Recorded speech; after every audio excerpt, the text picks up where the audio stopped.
What's going on, everybody? It is Brendan. The channel is Dad Planet, and I am the one-man show. This is a what's sold on eBay video, and for those of you that do not know, I only do 2 of these a month, so this covers a 2-week period starting November 1st through the 15th. I'm going to show you 15 of the most exciting items that I sold that week in hopes that it motivates you and you can go and find these exact items or something similar at garage sales, estate sales, thrift stores, wherever it is you do your sourcing. And then towards the end, we're gonna talk about a comment from a viewer who wanted to teach me a thing or two about pricing. So stay tuned for that as well.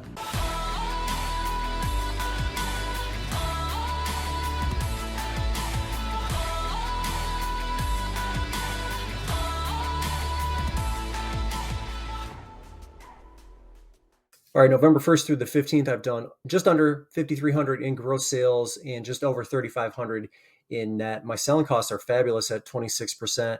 Average sales price looking fantastic. Quantity sold down 10% from the same period last year. Let's dig into 15 exciting items that I sold this 2-week period. First one, I totally obviously expected to sell this in October, and it sold in the middle of November. It's actually the second one of these that sold in the middle of November. It is what it is. Spirit Halloween Nightmare Harvester. I paid $80 for this on Facebook Marketplace, and it sold for $425. I think I had it listed for $500. This buyer is $544.84 all in. It only took 3 months to sell, and I took returns off of this specific listing because I don't want people, quote unquote, renting things for the Halloween season. And even though I turned off returns and I'm not accepting them, I had video in my description that this product worked properly. And so I'm hopeful that this person keeps this, because those of you that have been selling on eBay for long enough know, even when you turn returns off and say no returns, there's no such thing on eBay. A buyer can return anything for any reason, no matter what. So I'm happy this is sold. I'm crossing my fingers that they keep this item and nothing happens to it. Somebody a while back when I sourced these, and I can't remember, did I find these at the bins or did I find these in store live for you folks? I don't remember, but someone had mentioned that these would probably sell closer to the holiday season, or I wouldn't have any trouble selling them during the holiday season because of the red color and the fact that the holidays were slowly approaching. Where I had my doubts, sure enough, middle of November, they sold $40, and this buyer is $47.79 all in. If I got them in store, I paid $5. If I found them at the bins, it was a couple dollars. Only took 3 weeks to sell, and the comps that I remember at the time, they weren't really that great for Melinda Flats in the red color. So these were priced pretty aggressively. They had a little bit of wear that I disclosed in the description, but they're gone, they're sold, I'll take it. All right, another fantastic bins find. If you look at the photos that I took, they were terrible. Like, there's shadows covering the garment. It was just, I wanted to get it done, and what I feel works for me is getting it done is better than waiting for the right time to do it or doing it perfectly, which sometimes I also tend to do. But I'm glad I got this thing listed. I had it listed for $100 and it sold for $85. This buyer is $105.54 all in. I got it at the bins, so let's call it $150, and it only took 5 days to sell. You'll see comps selling for much lower, but I was able to identify a lot of these similarly selling for around $100, $90. So that's where I priced mine. $85 is a great sale. I had some bonus estate sale footage from the last What's Sold on eBay video, I think, and this is one of the items that I found. Cost me $5. Vitantonio Mickey Mouse waffle maker, vintage. Model number is 950, and I sold it for my full asking price of $50. This buyer is $77.23 all in. It only took 2 weeks to sell, and it is a bona fide bolo. There are, I think, only 6 or so of these listed, but 30 have sold in the last 90 days. So it is a highly desirable item. I'm glad to have sourced it at the estate sale because I had next to no time. It was sort of a last second trip for me. $50 on 5, great sale. Another little bins pickup for me. We're gonna call this one $1, maybe $1.50. Vintage Tonka steel. It had the front windshield folds down. I had this listed for $42 and I took an offer of $35.69. I don't know why I landed in that price. It's kind of weird, but the buyer is $43.53 all in, and this sold relatively quickly as well. 2 weeks to sell, great little unit, very little rust on it, functioned properly, and I'm glad to have seen it sold. Another one of those items that I sourced in a thrift video for you folks, and this could have been as much as $4. It could have been as low as $1. I don't remember I'm really starting to struggle with the amount of money I'm paying for things and trying to remember them, but could have been as low as 1, could have been as high as 4, but I sold it for full price, $60. This buyer is $77.11 all in. It took 3.5 months to sell. It's a Starbucks, like 16-ounce studded, like spiked bottom ceramic mug, really cool. And the comparables dictated that these were selling pretty regularly in the $50, $60, $70 range. So good sale on this one. I love selling Starbucks mugs. This is probably maybe the third or the fourth rainbow vacuum I've sold. Yes, they're kind of big and clunky and maybe a little bit cumbersome to ship, but the amazing thing about this one is I only paid $1 for it. I actually paid $1.11 because the 11% is the tax that I paid when I bought it at an online auction. So I paid the $1, paid the 11% tax that they charge, and no tax on it because I'm tax exempt as a reseller. So got full price for this one, $300. This buyer is $411.83 all in, and it only took 5 months to sell. These are great, again, if you're willing to do a little bit of legwork and clean them up a little bit and pack and ship them. So this was a wonderful sale, especially since I paid less than $2 for it. It's almost hard to believe. Held on to this little guy for about 6 months, but it did eventually sell for $50. So Le Creuset, a little mini, I don't know how you say this, mini coquette. Someone is gonna have to help me with that because I'm not really sure. Anyway, it's a little Dutch oven. It's a real small one, but very cute, brand new in the box.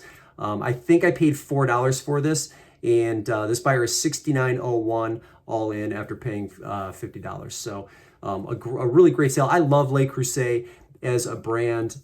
Some of these things, again, price wise, maybe they take a little bit longer than others. I don't really know what to say. These little mini Dutch oven casserole dish things, they certainly sell and there's a market for them, but this little mini one took 6 months. I will still take it. This was a really beautiful Lalique piece. So got a couple of little flying doves on the front of it. It was signed on the bottom.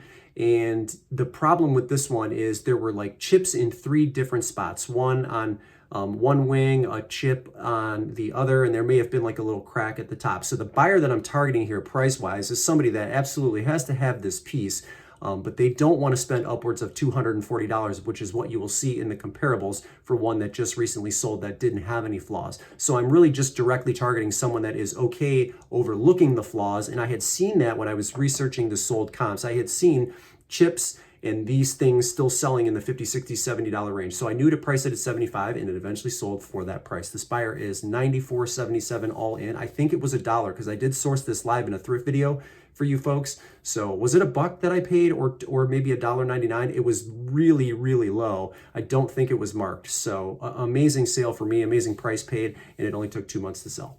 I know for a fact that you guys saw me source this live because I got season 1 and season 2. So South of Nowhere, the 3-disc set. I don't remember what I had it listed for, maybe $60, $65. It sold for $59, and this buyer is $67.83 all in. $2 to $3 because I sourced this at a store that I don't normally go to, so I don't quite remember. I think their medium might have been $2.99, so let's say $3, and it took 3 weeks to sell. I do still have the second season, but I'm very confident that probably in the next couple of months that will sell for a very similar price as well. Great sale. All right, M&M Shady Aftermath, Shady Limited hoodie. This was one of the ones that was a little bit harder to find. I had seen a sold comp for this exact style, and I don't remember what it sold for. It was going to be around, but I think between $90 and $100. It might have been a little bit less, but I sold this one for $95, and it went to Canada. So this buyer is $130 exactly all in. I think it was $10.99. This was on video as well. I think it was marked $10.99, so $11 to get it 95 is amazing. It only took 2 weeks to sell. Finding M&M related apparel that is like officially licensed is pretty difficult to find. So this was a great score. I have no problem paying $11 for this, especially since I was at the higher end of the sold comps for these hooded sweatshirts. So it's an amazing sale. This is one of those items I kind of had to guess a little bit on the price because there weren't really any very similar comparables. So it's a Lazy Susan, but it has like this very mid-century modern like starburst design on the top. It was made of marble. It was manufactured in India. I didn't really know what to do with this.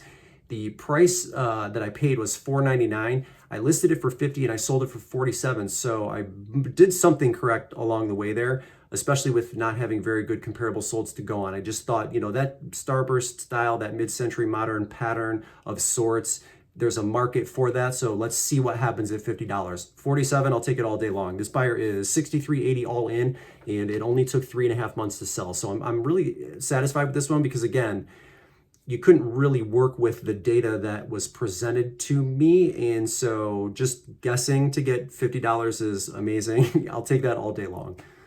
All right, one of the fastest sales I've ever had. Victoria's Secret dog pillow, spotted dog. It was about 16 inches. And if you follow me and you watch my bins sourcing videos, you guys saw that I sourced this there. This sold in 15 minutes for my $50 asking price. Probably could have pushed it to 100, but I'll take 50. So buyer is 60.85 all in. $2 since it was at the bins. And again, it sold in less than a half hour. So this was a fantastic sale. It was missing the tag, like the tag was cut off.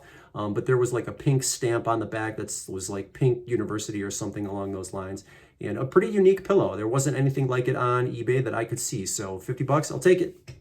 Another listing here, we're trying to find comparables on Fiestaware, like multicolored utensil sets with the spatulas and the spoons. It was not really easy for me to kind of come up with a satisfactory price.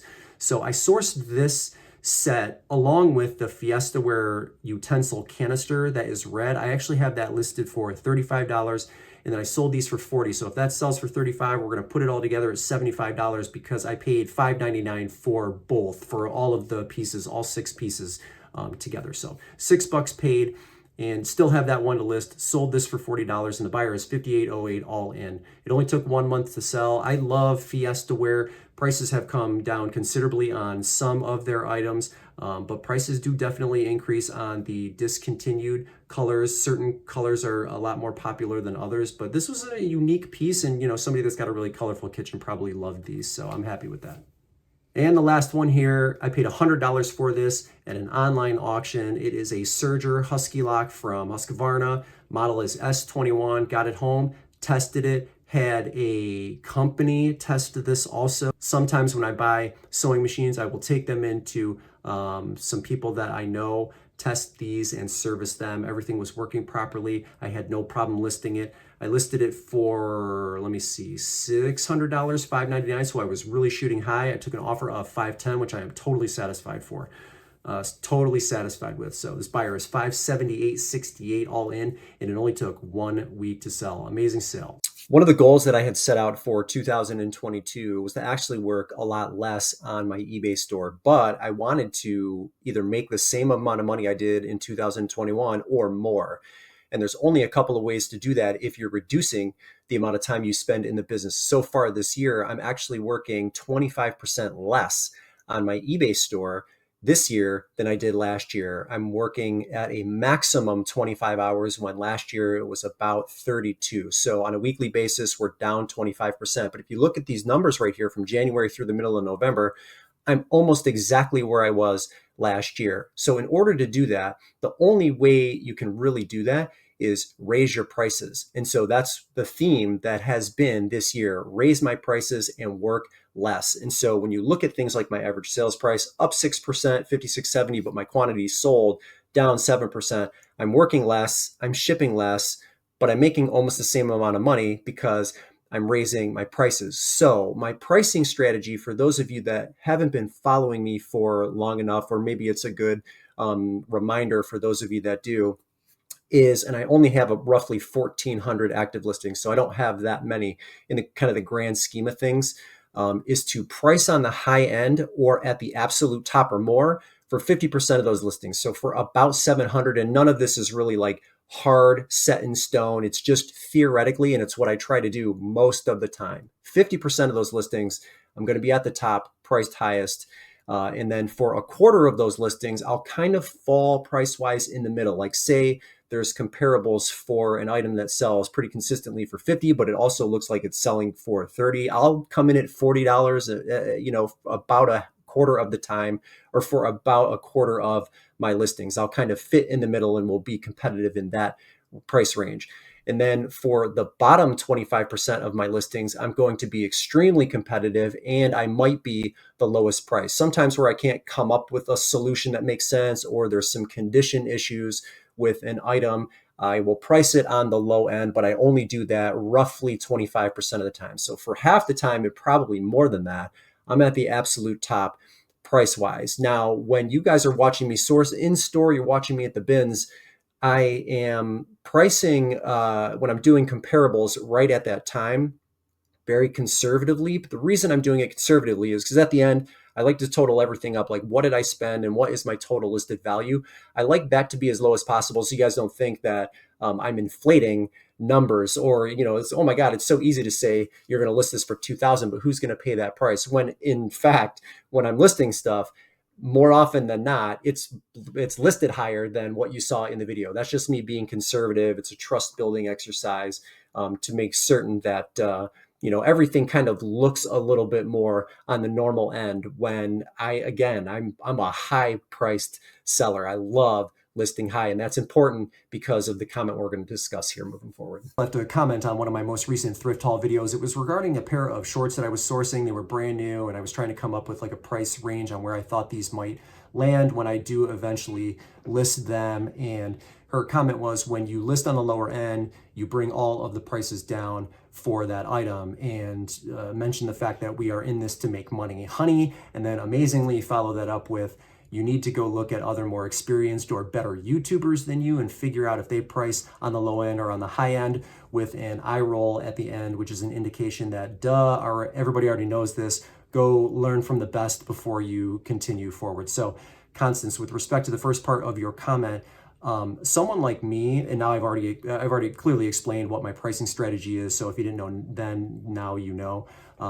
When I see solds at the absolute low end for like an item like that, I eliminate them completely. So I have no problem listing high or at the highest. And again, I've already spoken about that now. So now you know. Sometimes those comps could potentially bring the price down on an item, but more often than not, I don't care, because it's not going to affect me based on how I already price, and I've been doing it now this way for 3 years. So I'm getting pretty good at it. Regarding honey, there's only one person in my life that calls me honey. I call her mom. So mom, if you're watching this, hello. I will call you soon enough, I promise. I've just been extremely busy. And then, go learn from all of the other YouTubers. Your comment could have been taken as just endearing and sweet, but you were deliberately trying to belittle me and be condescending at the end with the way you structured it. So this is just a good lesson. And for those of you that watch me, like, I always record my videos as though my young daughters are watching or will watch this in the future. And so my message to them on the personal side of things, and for any of you that are watching that have somebody speak to you in a manner like this, it's not okay. Do not accept that. Don't let anybody talk to you in a condescending manner, especially if you are a respectful human being and you give that on a day-to-day basis. Don't let people talk to you like this. Constance, I'm not trying to pile on by any means, but comments like this are definitely not okay, especially since you don't know me. Got my family at home, and I have my family on the internet. That's each and every one of you. Brendan here, Dad Planet, the one-man show. Hit that like button if you liked what you saw or you learned something today, and then always consider becoming a member of the Dad Planet family by subscribing and hitting the bell notification icon so that you know every single time I upload a video to YouTube. That is it. That is all I have for you today. Thanks again. We'll see you in the next one.